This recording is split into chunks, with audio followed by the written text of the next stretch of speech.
Hopefully आप लोग सब समझ रहे होंगे कि आउटस्टैंडिंग एक्सपेंसेस को किस तरह से ट्रीट किया जाता है, प्रीपेड एक्सपेंसेस को किस तरह ट्रीट किया जाता है, एक्रूड इनकम को किस तरह से ट्रीट किया जाता है और इनकम रिसीव्ड इन एडवांस को कैसे ट्रीट किए हैं। ठीक है, तो आज देखेंगे what is closing stock, closing stock का कैसा ट्रीटमेंट होता है, डेप्रिसिएशन का कैसा ट्रीटमेंट होता है और आपका interest on capital and interest on drawing. तो चलिए पीपीटी सेक्शन में चलते हैं।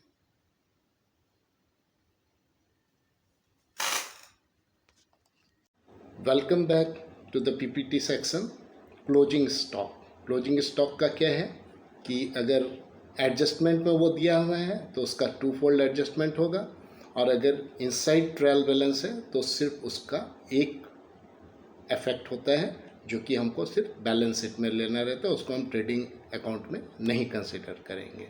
तो यहाँ पर जो केस है, यहाँ पे देखिए ओपनिंग स्टॉक है 6000 का, परचेज है 14000 का, सेल्स है 24000 का। तो ओपनिंग स्टॉक को हमने डेबिट साइड में लिखा, परचेज को भी हमने डेबिट साइड में लिखा, सेल्स को हमने क्रेडिट साइड में लिखा और क्लोजिंग स्टॉक को बाई क्लोजिंग स्टॉक में क्रेडिट साइड में लिखा। ठीक है, इसका कुछ प्लस माइनस नहीं करना, सिर्फ उसको क्लोजिंग स्टॉक करके ट्रेडिंग अकाउंट के क्रेडिट साइड में लिखना है। और ये कहाँ पे शो होगा, उसके बाद एसेट है, क्लोजिंग अनसोल्ड स्टॉक है, ऑब्वियसली वो हमारा एसेट है, तो हम उसको कहाँ पे शो करेंगे, एसेट साइड में शो करेंगे और ये करेंट एसेट है। तो चलिए देखते हैं दूसरा आइटम क्या है, that is what called depreciation. Depreciation का क्या मतलब होता है? डेप्रिसिएशन का मतलब होता है reduction in the value of asset.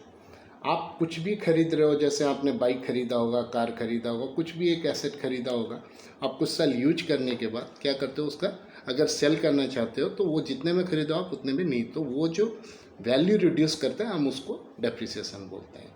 ठीक है, तो यहाँ पे जो ट्रायल बैलेंस है वहाँ पे दिया है मशीनरी आपका 5 lakhs का दिया हुआ, बिल्डिंग 10 lakhs का दिया हुआ है। ठीक है, और यहाँ पे बोल दिया है कि परसेंटेज 5% बिल्डिंग में डालना है, 10% मशीनरीज में डालना है। ठीक है, तो to depreciation profit and loss account में लिखिए और मशीनरीज का कितना आपका जो है 10% है 5 lakhs का, वो हमने लिखा है और बिल्डिंग का जो है वो 5% है, तो वो भी 50,000 आ रहा है, हम उसको लिख दिए। अब इसका एसेट में क्या एडजस्टमेंट होता है कि जो भी वैल्यू आपका दिया रहेगा, मशीनरी हो या आपका बिल्डिंग हो जिसमें हम डेप्रिसिएशन चार्ज करते हैं, तो उससे उस वैल्यू को जितना कि हमने प्रॉफिट एंड लॉस अकाउंट में डाला उसको रिड्यूस करके डिडक्ट करके हम लोगों को बैलेंस शीट में कंसिडर करना है। तो मशीनरी का रेट था 5 lakhs, हमने 50,000 काट दिया डेप्रिसिएशन, 4,50,000 लिखा। सिमिलरली बिल्डिंग का 10 lakhs था, 10 lakhs से हम लोगों ने डेप्रिसिएशन 50,000 काटा और कितना लिखा, 9,50,000। ठीक है, चलिए देखते हैं interest on capital. Interest on capital क्या है कि ओनर जो आपका जो प्रोप्राइटर है उसने पैसा लगाया है, अगर मान लीजिए वो पैसा कहीं और लगाता तो उसको कुछ इंटरेस्ट मिलता, तो उस कंसेप्ट को लेकर के यहाँ पे क्या किया जाता है कि जितना कैपिटल ओनर ने लगाया है या प्रोप्राइटर ने लगाया है हम उसको कुछ परसेंटेज इंटरेस्ट में देंगे।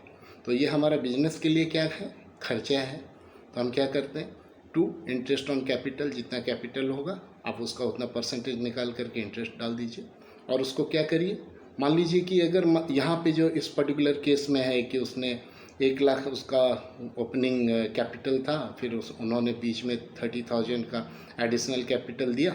ठीक है, तो हमने क्या किया, 1 लाख तो एज इट इज रख दिया, बैलेंस शीट के लायबिलिटी साइड में देखिए, और एडिशनल कैपिटल कितना है, 30,000 है। तो 30,000 का 6 मंथ का, क्योंकि उन्होंने 1 अक्टूबर में डाला है, तो अक्टूबर, नवंबर, दिसंबर, जनवरी, फरवरी, मार्च तक 6 मंथ का आप 30,000 का 5% निकालिए और जो 1 लाख का है उसका राउंड द ईयर का जितना होता है 1 लाख का 5%, दैट 5,000, और इसको आप ऐड करके क्या करेंगे, लिख देंगे इंटरेस्ट ऑन कैपिटल। ठीक है, चलिए देखते हैं इंटरेस्ट ऑन ड्राइंग।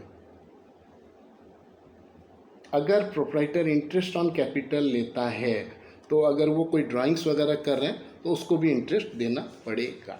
ठीक है, तो यहाँ पे देखिए क्या है कि ड्राइंग उन्होंने 20,000 का किया है, उनका कैपिटल है 3 lakhs का, तो interest on capital allowed is 5% और इंटरेस्ट ऑन ड्राइंग इज़ 5%। ठीक है, तो इंटरेस्ट ऑन कैपिटल अगर हमारा खर्चा है तो इंटरेस्ट ऑन ड्राइंग हमारे बिजनेस का इनकम होता है। ठीक है, तो दोनों का 5-5% निकाल करके हमने लिख दिया। अब चलिए देखते हैं लाइबिलिटी साइड में इसका क्या ट्रीटमेंट होता है। जो ओपनिंग कैपिटल है वो है 3 लाख, उसको लिखा है। इंटरेस्ट ऑन कैपिटल कितना हो रहा है 15,000, वो ऐड हो रहा है। और ड्राइंग जो है वो 20,000 का उन्होंने ड्राइंग करा तो वो लेस करेंगे, और जो इंटरेस्ट ऑन ड्राइंग है उसको हम क्या करेंगे अगेन लेस कर देंगे। ठीक है, तो यहाँ पे देखिए अगर ड्राइंग जो है वो ट्रायल बैलेंस के इनसाइड है तो हम उसको क्या कर रहे हैं कि सिर्फ बैलेंस शीट में कंसिडर कर रहे हैं। तो नेक्स्ट जो आएगा फिर कुछ 4 एडजस्टमेंट लेकर के आऊँगा, तो तब तक के लिए आप वेट करिए। Till then bye, take care, thank you.